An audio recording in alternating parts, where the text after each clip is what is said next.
we are going to spend a little bit of time today talking about becoming a ninth grader and starting high school over next door.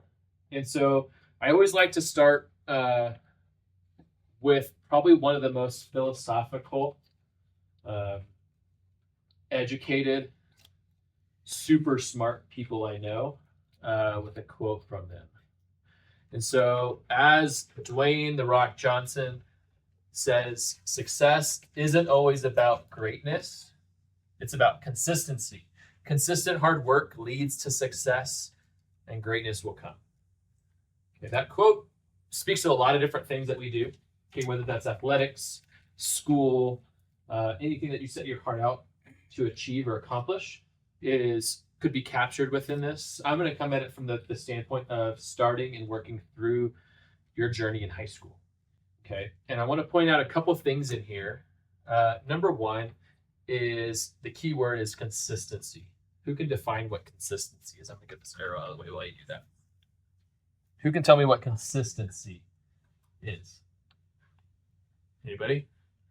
I did bring bribes with me. Okay, so yeah, and I can tell a lot about you from which color Jolly Rancher you pick. Blue is for the wild people. Greens are for the pretty tame people, I think. But who's got an answer for me of what consistency is, and I can Jolly Rancher you up? Really? Consistent. What does it mean to be consistent? What does consistency mean? Sure. And tell me your name if you can. Oh. Logan, hi. I think consistency is like keep something going, like just keep something going and stop going. Yeah, perfect example. One more.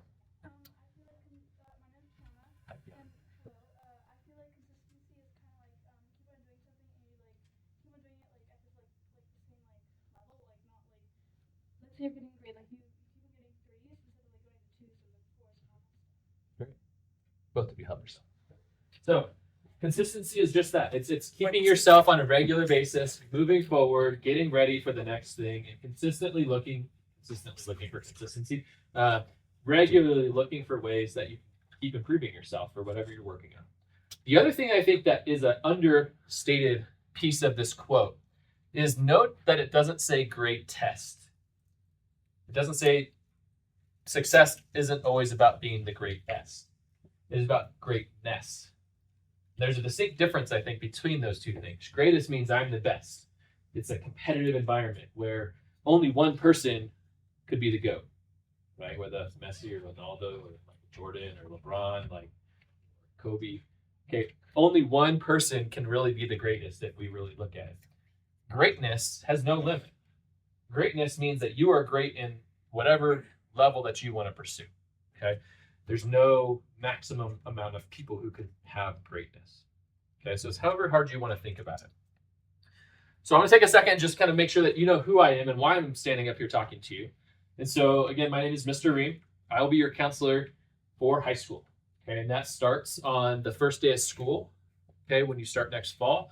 And that ends when you graduate high school. And oftentimes beyond that, sometimes people come back and need support. Okay, but I will follow you and your family throughout high school, which is a really cool thing. That's not how I started my job here. We had kind of different groups of students, but I find it's really nice to get to know each one of you as well as your families a little bit better each year as we go through. Good chance I have maybe some of your older siblings, if you have older siblings on campus too. So you are the class of 2030. The first class of the 30s. Yeah, that's kind of crazy, right? But it's pretty cool too. And I put a couple of my pictures up here primarily because a lot of times when someone who's old like me stands in front of you, I get older. Every 8th grade class stays 8th graders, right? And so every year I get a little bit older, but I think a lot of times people look at me and say like, well, you're just an adult. You've just been a counselor or an educator your whole life. What do you know about what it's like to be a teenager or a high school student? And I always just like to prove that I actually was. Like, this is my senior picture. This is my 8th grade picture. Like, so I lived an 8th grade existence like you. I went through high school like you. And the funny thing is all of your other teachers who are here did so as well. Mr. Lundeen did, Miss Mitchell next door, Mr. Fleesock next door. We all went through middle school, high school, And while it was a different time and a different experience, and a lot of our stuff maybe looks different, we had similar type of times in our schooling. Okay, so we can connect with you on some levels that way, in the sense that we have not just been adults our whole life. Okay, so we know kind of what sometimes it is to struggle. And additionally, I think it's important to know, like, we talk about things you want to do when you grow up, potentially in 8th grade, 9th grade, 10th grade, like things that you want to pursue in terms of careers. I think it's important for you to know too, like when I was in high school, I did not want to be a counselor. That was not my first dream when I was your age. When I started probably your age, I actually wanted to be a fighter pilot. I wanted to go fly fighter jets. And then I quickly realized that I dislike roller coasters. That's basically what I do as a job. If you're a fighter pilot, is you fly a roller coaster around the whole time, ups and downs and over and unders. So I said, if I can't fly it, I'm going to build them. I kind of went to college, and then my first job was actually studying aerospace engineering, which is essentially designing rockets, missiles, airplanes. It's a very different perspective to what I do now. That wasn't a great fit for me. I took some different on-roads and off-ramps along the way, but that led me to what I do. Both my parents are retired educators, and so I saw what they could do as teachers, and I enjoyed kind of being able to give back to students and working with you, navigating a phase of life that if I were to do it again, I would have asked different questions about my future or different things like that. So I try to help you all do some of the things that maybe I missed. Okay. So before we dive into much more of the content, I want to take a second and have a little bit of fun. How many of you ever played rock, paper, scissors? Okay. We're going to play rock, paper, scissors, but we're going to play ultimate rock, paper, scissors. And what that means is essentially when I tell you to go, we're going to stand up. All right. Thanks for having a little bit of fun. We do that for a couple of reasons. Number one is to get you out of your seat. It's late. We got to get moving a little bit. Number two is high school is fun, right? High school is supposed to be a lot of fun. It's supposed to be enjoyable. There's a lot of fun things that we have and offer to you. And so I wanted to give you a little bit of a taste of some of what maybe high school might feel like. You don't play rock, paper, scissors every day or things like that. But there are a lot of fun things that you get access to across all kinds of different activities. Whether that's in a classroom or athletics, clubs, activities, dances, all kinds of cool stuff. Okay. We're going to dive into a little bit of the content here. And I have 3 boxes up front. One of them looks like this. Got question marks. One's got an exclamation mark and one's got a happy face. These sticky notes that are in front of you, I'm going to talk quite a bit. Sometimes we might not have time to answer questions, and we got a hard stop at the end of your period because we're going to go home. But sometimes there might be a question that you don't want to ask in front of everybody. Okay. There's a question box. You can write something down on that sticky note, stick it in there. At the end, after Friday, when I do last period, I'll work on for the next week or so, kind of organizing those questions, and I will write responses to those questions and send them to you. Okay. So I'll kind of organize them and try to make them match. A lot of times there's common questions. Okay. But I will organize those and send them to you so that you guys can get answers to some of your questions that might pop up as we go along, so that we may not be able to stop and answer them right now, but I want to make sure that you get those questions addressed. The worry box, that's the exclamation one. Currently 1 in there. So last period did good. It was empty before that. So this is helpful for us if you're worried about something. Sometimes it might be related to a question. A worry box is helpful because I want to know what are the things that you're kind of stressed about. What are the things you're anxious about high school? Mainly because I want to kind of like maybe address some of those things. Or also know as we kind of continue to do work together as we go through high school, what are the things that you're kind of like, you're not sure about. Okay. And the other one is the excited box. That's the stuff that, what are the things that I'm looking forward to? That's helpful for us because I want to also be able to kind of like drum up and build up opportunities and kind of encourage you to take advantage of some of the opportunities that generally people are excited about. And be able to share information about those with you. Okay, so you can either write those and stick those in at the end of the period as you're leaving, or it doesn't actually bother me if you have it and you just want to walk up quietly and stick it in the middle of conversation. That's totally fine too. Okay, but that's what those sticky notes are for. I will read them. Okay, so like if you write something confidential in there, I won't necessarily know who it is, but like I will see it. Okay. So my first question to you, well, maybe second question for you today, is I want you to think about over the course of a typical lifetime. Okay, so this would be an example of this would be like prior to retirement. Say when you're 65, 67, somewhere in there, when you're an old person. right? So when you're old, between when you start working and when you're old, how much more do you think graduating from high school, how much more money does someone who graduates from high school compared to someone who does not earn over that large window of time? $50,000 a year. What is that? $50,000 How much is that overall? Big lump sum. Think about a big picture. So if you think about that, what would that maybe be? Like $5 million. Okay, so I hear 5 million. Any other guesses? Yeah. Like, 3 mil? Okay. Yes. 2.5 now. 2.5 million bucks. A little bit lower, okay, but it's not an insignificant number. All right. So the average, if we were to estimate, it would be at least $400,000 is what that high school diploma, that little piece of paper that you walk across that we tell you you have to do.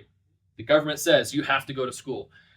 That little piece of paper, on average, meaning it could be more or less, depending on the circumstances, is about $400,000 if you wrote a check in its place. Okay. That's 2 Ferraris. That's half of a house, maybe in Tahoe, maybe 2 houses somewhere else. Okay. If you invest that money, that grows to maybe $2.5 million over the course of your lifetime. Okay. So that is a big amount of dollars. The crazy thing is that's just a high school diploma. That's kind of the bare minimum that we are asking and telling you that you should be aiming for. If we think bigger than that, okay, if you go and say pursue a college degree, again, a typical college degree in an average type of environment, right? There's going to be greater or lesser examples of this, but in addition to that $400,000 extra from getting your high school diploma, an average over that course of lifetime would be closer to like $1.6 million over the course of your lifetime. Is that much money worth doing well in school for? I would hope you would say yes. Right? Maybe we should give you guys that money now, and then you just don't have to return it. I think the lottery has proven that Doesn't system work. wrong, that we squander stuff when it's given to us instead of having to work for it. But Tried to I think it is really the important thing about that is a lot of times I'm a realist when I work with students and in my own approaches. And one of the things that I notice is that school is not important for everybody, right? School is sometimes not an important thing for some families or for some students, or maybe it's not something that you feel very successful at. That's the reality for some students. Sometimes other people feel this different ways, where it's very, very crucial and very, very important. Okay, but anywhere you are at in that spectrum, one thing I've noticed from working with students is a lot of times I might go out maybe to Sunnyside or go out to a restaurant and see some of my students at the high school maybe working a summer job. And I go to those restaurants and maybe a student is not the best student on my campus. But I go to Sunnyside and I watch them hustle, I watch them work their butt off, and I ask myself why that is. And I think one of the biggest factors is because they're getting an immediate tangible benefit in a paycheck. And so one of the reasons I think providing a tangible idea of how much education is worth to you is approaching the same idea, in that every day you come to school, you're clocking in and clocking out to your job that will pay you down the road. Okay. And so approaching school like your job is a really, really good way to look at it, even if you're not getting that monthly check or weekly check. Okay. So, but it's tough. So we have 3 things that we're going to dig into today. Okay. We got a lot of information that got to go over. This is not going to be something that I will ask you some follow-up questions, but I'm not going to like quiz you on some of the really detailed stuff. So it's not something you have to memorize. We do a lot of this work with you. The main goal is to help you become somewhat familiar with some of these ideas. Okay. So the first thing that we're going to talk about is how important 9th grade actually is. Okay. If I ask students why 9th grade was important, and if they would probably say, well, it's really not. Probably 11th or 12th grade is probably most important. They are important years, but a lot of really important smart people, usually with a bunch of like abbreviations and stuff after their name, like PhD or doctor, or people who are really good at math, statistics, doing this thing called research that looks at a lot of examples of people. They said, okay, for students who went through high school, what can we identify as the most important piece of that to help them successfully get through it? And a lot of these really smart people went back and said, you know what? Your 9th grade performance is the biggest predictor of your high school success. Not your 11th grade performance, not your 12th grade performance. That even carries over into after high school life. It sets the stage and sets the tone for how you engage for the rest of high school. Okay? So it really is important that we take high school seriously. It's not I'll get my act together in 10th grade when it becomes more important. It starts when we get started. Knowing, with that in mind, that sometimes we're not perfect people, right? So we're gonna make mistakes. We're gonna blow a test. We're gonna miss some assignments or things like that here and there. Okay, but realistically, that consistency that we talked about, that consistent effort and growth, that's where this comes and pays off. Another piece that's in here that helps you be successful in high school, which lets you set that strong foundation for high school, is your attendance. Okay, if we looked at in a given year what matters the most, attendance is the number one thing, whether or not your butt is in your seat. Okay, and that doesn't mean come to school sick. It doesn't mean you can't have days where you're not at school, but making sure that those days are not for nothing, okay, and actually have a good reason. Part of that is also being on time, being timely. Those are really important things that will help you make the most of your high school program and help set you up for future success down the road, so you can make those extra $1,000,000+, okay, and be successful and happy and get the jobs that you're hoping to get and the education that you're aiming for. The second thing is understanding some stuff about requirements. Okay, and this is the part that when I said you don't need to necessarily know the ins and outs of all this stuff, this is the part that I'm really talking about. This is a little bit detailed, it's a little bit complex. Okay, just know I want you to become familiar with it. I'm not expecting you to memorize it. We do a lot of this work for you and with you. Okay, but when we talk about requirements, there's 2 levels of requirements. One of them is for that high school diploma. The other one is for entry into 4-year colleges. Okay, because there are some distinct differences that have to be accomplished for both. On the screen, what I put up here is A through G requirements. When you hear the word A through G, that's related to our CSU and UC schools in California. Does anybody know of an example of a CSU? There's one 2 hours. Yeah. Sacramento State. Yeah, Sac State. A lot of the names have state after. San Diego State.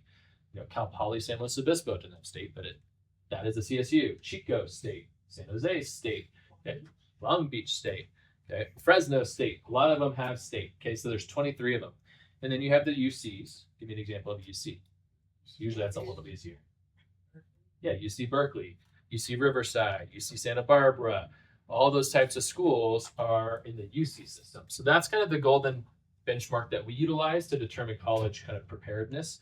It's pretty well established, even outside of those systems. It's kind of like being a general minimum expectation. Okay, so that's what you'll see here, and I'll walk you through a couple of these things. One other note before we dig in, and this is important. So your grades really start to matter in a deep way in high school. Okay, so in middle school, you work on 4, 3, 2, 1, right? In high school, you might see 4s and 3s and stuff like that in your day-to-day work, but your end grade that goes on your report card or your transcript is what we utilize in high school, is an A, B, C, D, or F. Okay, A is the best, F is the worst. A is like a 4, F is like 1, right? You guys don't do 0? Okay. So that's going to be a little bit of a difference, okay? There is some difference in terms of being prepared in this area. So to graduate high school, D's get degrees, okay? So you have to get a D or better. You may not fail coursework in required areas to progress towards your graduation. Okay, so if you're starting to fail English classes or math classes, that's going to be something that we're going to have some conversations about doing summer school, and it becomes a bigger thing if it is a repeated thing. Okay, so avoid F's at all costs. Okay, above that is the D. Okay, a D you can actually progress towards your graduation. Okay, so if you get a D in English, you actually earn graduation credit for that class. However, moving towards a 4-year college program after high school, that D is not considered, it's not good enough. You must get a C or better. Typically C- is the bare minimum of what you can get in those grades for them to be considered acceptable. Okay, so what grade do you need to graduate high school? Minimum? D. What grade do you need to go to college? C minus or better. Okay, so these A through G's, they're broken down by subject areas. Okay, so history. How many of you guys love history?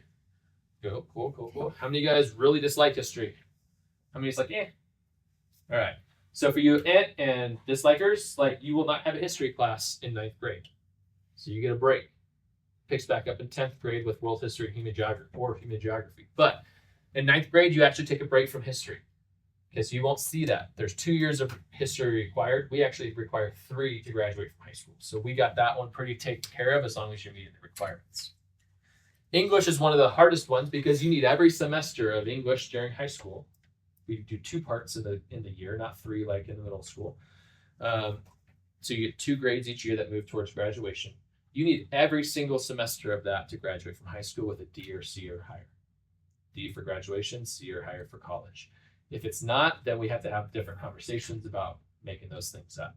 Okay, so that's the biggest one is your English requirements. Math is area C. This is where it gets a little bit different. So in math, for graduation, students must get through at least integrated math 2 and 3 years of math.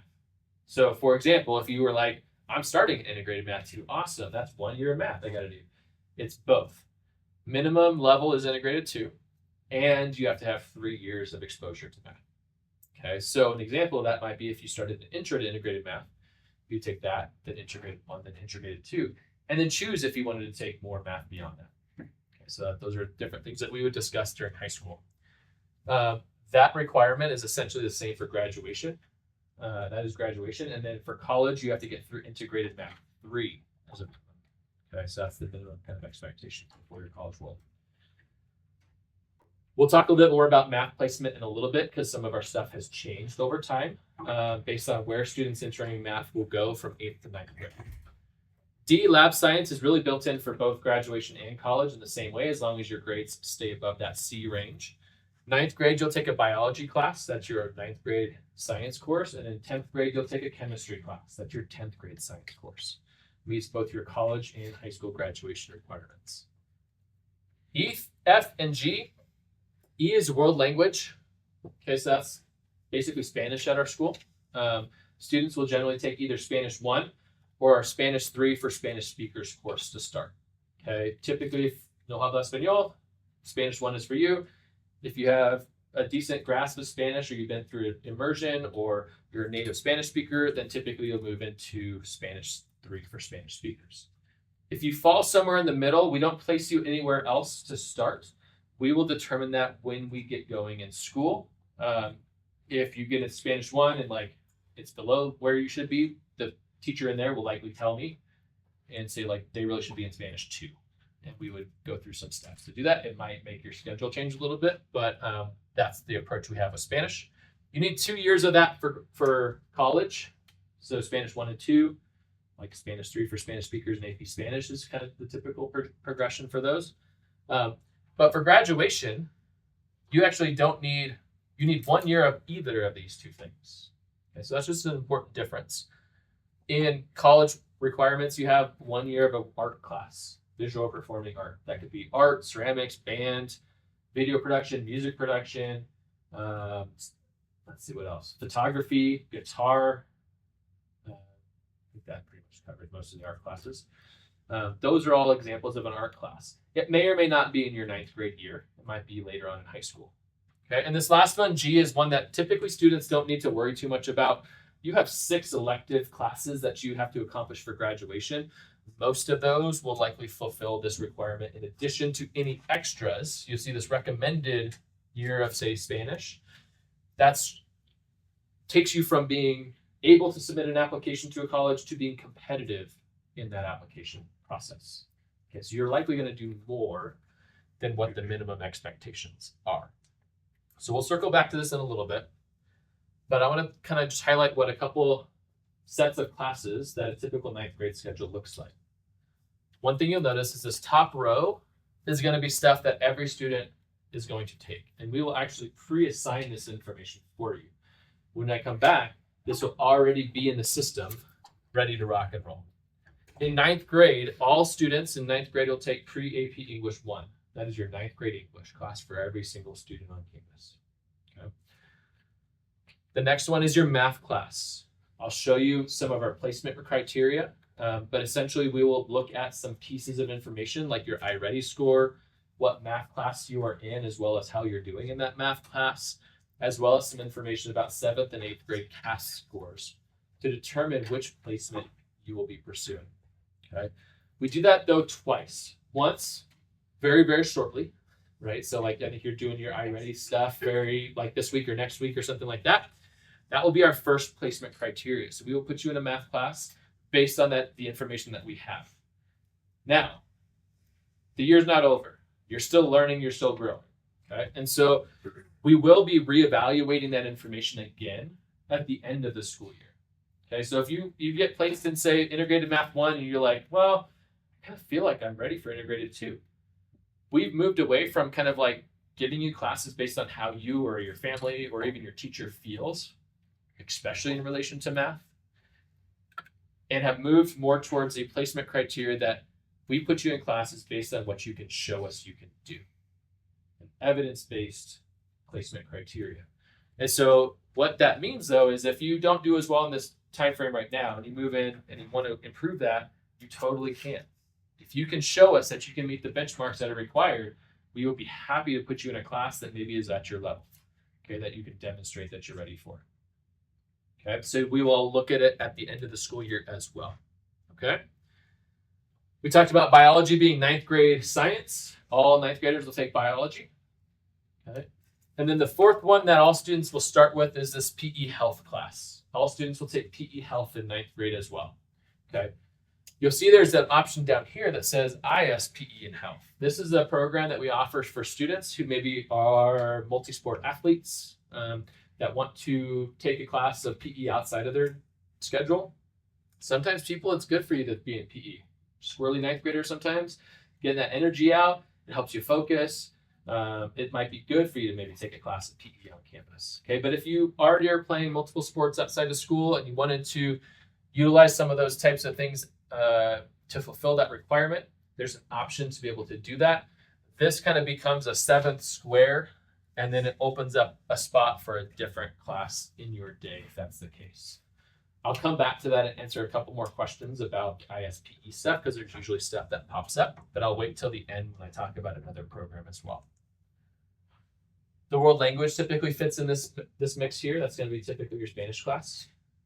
Okay, and that's strongly encouraged. If you don't take a Spanish class, it would probably require a conversation to really justify why we would not be. And then finally, we have a support class period. Okay, so that might be Learning Center. It might be an ELD class if you require some of those different supports in your day. I get lists of those students from those individual teachers. So those will be populated in your requests already. But also our CTE class, which stands for Career Technical Education. Okay, some examples of that might be engineering, culinary, sports medicine, video or music production also fall into the CTE category. We have a couple options that I sent your way a little bit earlier this year, like our criminal justice and law potentially is a class that maybe we might look at offering next year, as well as an outdoor adventure recreation, kind of a rec major type of an approach. Okay, so those are different options potentially for a CTE class. Those different art classes I mentioned would be in there. CCR 9 is a class that you'll probably get, some of you might get invites to come to a meeting in a couple weeks about grit and the CCR 9 program, kind of like your AVIG program here. But we have a class that fits into that model that you might be interested in taking. Okay, but there's a number of different ways that we can approach these other extra classes outside of the core area requirements. So take about 30 seconds, and I want you, maybe on a piece of the sticky note or something like that, write down, what do you want to do differently next year? What is something that will help you? We talked about setting this foundation. What will help you set that foundation, and how can you start that now? So think about those goals. Think about what that might look like. Take 20 or 30 seconds. You're not turning this in. It's not a quiz. I don't need it from you. But I want you to consider that as we kind of talk about some of the stuff as we start to wrap up a little bit. Okay. Might be what you want to improve. Or if you're already doing well, what you want to maintain. How do you want to keep going strong? There might be any habits that need to change. Maybe it's screen time. Maybe it's sleep habits. Maybe it's studying after school, showing up to school on time. Those all might be good examples of ways that you can set a goal to improve yourself coming into high school. So take about 10 more seconds.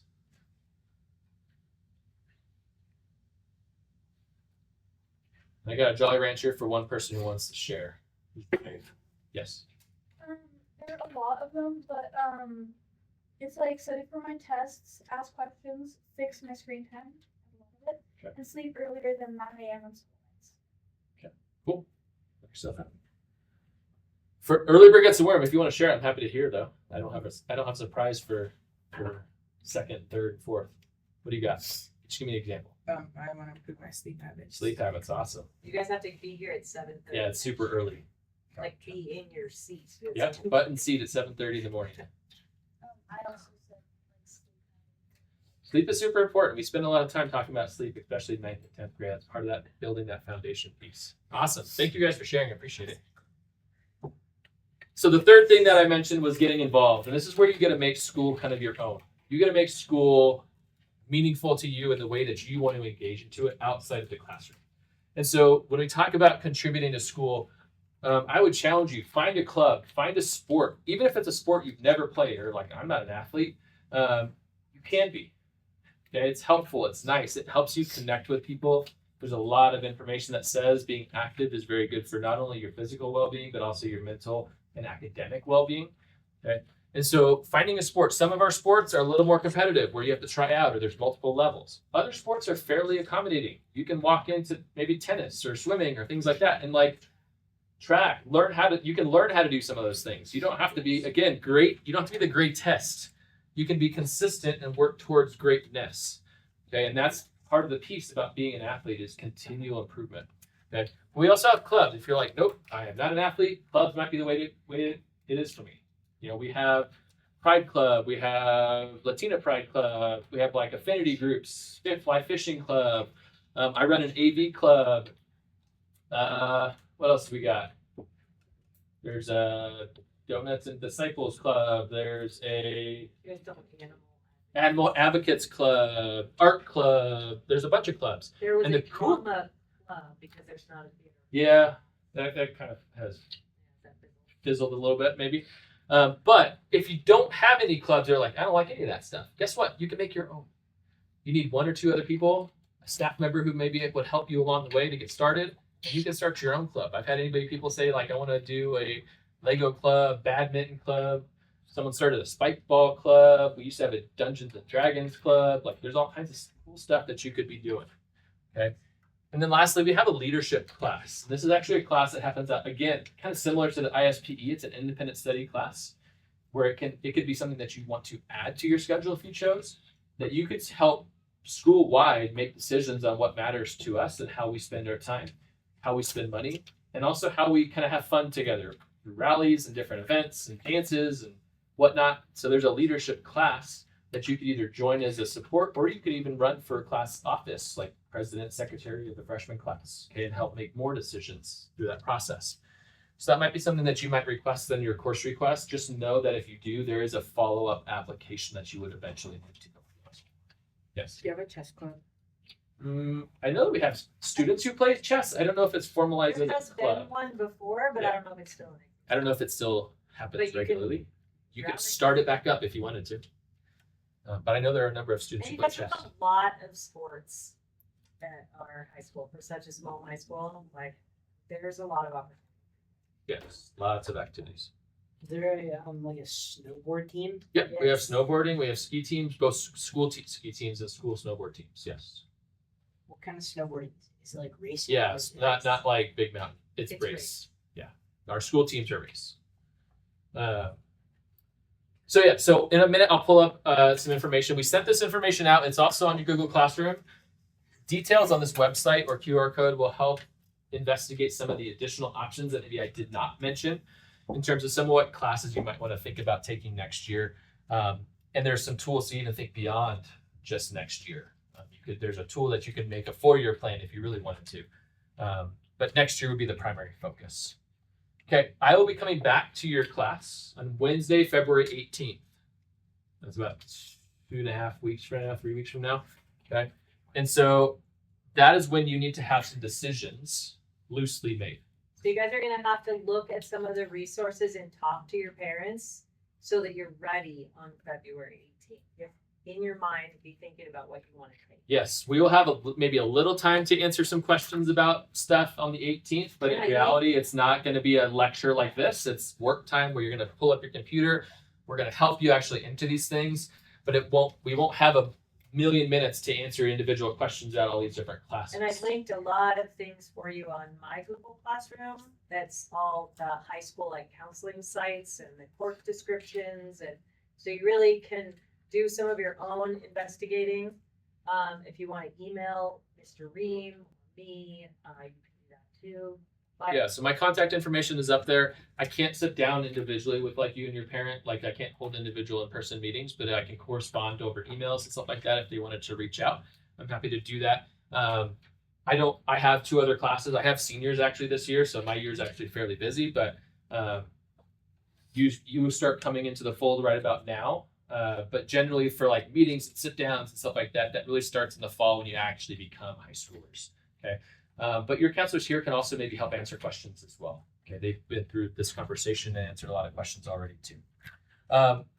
You will need to have access to your Aries account. So between now and then, making sure that you can log into your student Aries account, because that's what we will use to actually enter your course requests. Okay. And then making sure you have access to your Chromebook would be important too. So I'm going to check your understanding real quick. I'm going to quiz you real quick, and then we're going to show you a couple things, maybe address a couple questions before we finish that for today in 6 minutes or so. Yeah. Okay, so real quick, how much on average is a high school diploma worth? Over $400,000, right, on average. Awesome, great. Why is 9th grade considered one of the most important years in high school?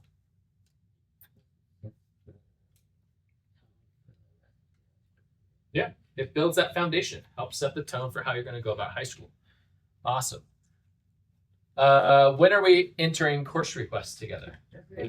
February 18th. Awesome. Which is a Wednesday. Correct. And if you're not there that Wednesday, your counselors can help you set that up. We're going to ask for it to be done prior to the 20th. For example, you're out for 18th, 19th, 20th. We can likely have you set that up a couple days before that if that was the case. so skiers, that means you, because that tends to be a very busy week, vacation and stuff. Okay, so keep that in mind. And then finally, well, second to last, what is my name and what do I do? Yeah, and what do I do? Yeah, They Awesome. were way better than every other class. you guys were listening. Awesome. Yes, so that's my name. That's what I do. Final question. That's a bonus question. What grade do you need in all your college classes? C- or better. Right. Awesome. Cool. So I'm going to show you a couple different things, and then we'll answer any additional questions. One of the If you things. play a sport, you need to see. So that's nice that you all are like, okay, C-. That's their low bar. But So- if you're playing sports, you So gotta- one of the things I need to talk to you guys about too is this program that we also offer on campus called the Ski Academy or Independent Study Academy program. This program is designed to help students that maybe have some fairly intensive after school or outside of school activities, often skiing, but not exclusively skiing. But it typically require you to miss parts of your day, okay, to participate in like super advanced training or things like that, okay? There are different levels of participating in this program. One of the levels is what's called Tier 1, which would mean that maybe you do an activity, sometimes this is like dancers, or maybe sometimes you even have like people like super into drama, club volleyball sometimes would fall into this, where maybe you have practices that are maybe later in the evening that you don't need to miss class to participate in, but maybe you go to competitions a couple times throughout the year that you need to make, take 2 or 3 days off of independent study in the spring and then 1 or 2 in the fall. Those types of things would be a Tier 1 type of activity. Okay, it smooths out some of the attendance pieces without necessarily impacting your day. Tier 2 is a program that we offer that does impact your academic day at school, where you will take 1 or 2 classes out of your schedule at school and move it to independent study. What that means is you sit down primarily with a teacher about once a week for an hour. So you have to really be on top of managing your life managing your work, be a strong communicator, and follow through. Okay. You also have to participate in one of these programs that that I kind of talked about. You will have a coach that has to sign off on it, and a number of other responsibilities that you're required to understand. An example would be like maintaining a 2.8 GPA at all times. Okay, that's about mostly B's or higher. Okay. If your family is interested in learning more, this is the initial interest sheet. There's one in English and Spanish up here. Some details about the program. Some of the requirements are in front, and there's some information for you and a family member to fill out and return. This needs to be returned to Missouri before the 18th. Okay. If you do not have this paper on file on the 18th, you will not be able to register for Ski Academy at that moment. Okay. It doesn't mean we can't potentially look at it later, but when we do the initial course request process, it won't be able to be entered. Okay. So if you have an interest in pursuing this program, you need to actually take this home today and get it completed. I'll leave some copies here as well so you can access it later if you have friends that are out or things like that. Okay. So that's one program. I was going to answer a question about or add a little bit about independent study health, I think. So that is one of the classes through our tier 2 program that you start with. So if you take one class, it's typically independent study PE health. If you take 2 classes, biology becomes your independent study class for 9th grade. Okay, for this program. That's the way it works that way. I feel like I had one other thing I wanted to touch on, but I'm not remembering what that is. So it must not be that important. What questions might you all have that I can answer? Yes. Will everybody get their elective that they choose? Or No. We work hard to try to. So the question was, will everyone get the classes that they tell me they want to take? The honest answer is probably not. But we work really hard to try to make as many matches as we can. It is a little bit easier in 9th and 10th grade to do so because many of you are taking very common sets of classes that there's going to be several different periods throughout your day. That gives me a little bit more flexibility to move things around and make things work. As you get older, or for students, say with Ski Academy or things like that, the opportunities to take classes has to fit together in the right way, and it creates more conflicts, is what we would call it, where I might not be able to make all of your exact schedule needs work. And so sometimes that's where we have to have priority-based conversations with you and your family. You have band on your list and Spanish too. You have Ski Academy. This is when they live in before that period. Like you have to choose one of those 2 classes next year. Okay, and you have to choose that as a family. Okay, there are definite circumstances where there will be choices that have to be made. But I would say on average, to kind of dispel the stress around that, we have conversations with about 5 to 10% of students in that world, and usually it's very easily solved. Very, very rarely are there issues that this is a really big head scratcher on how to solve this.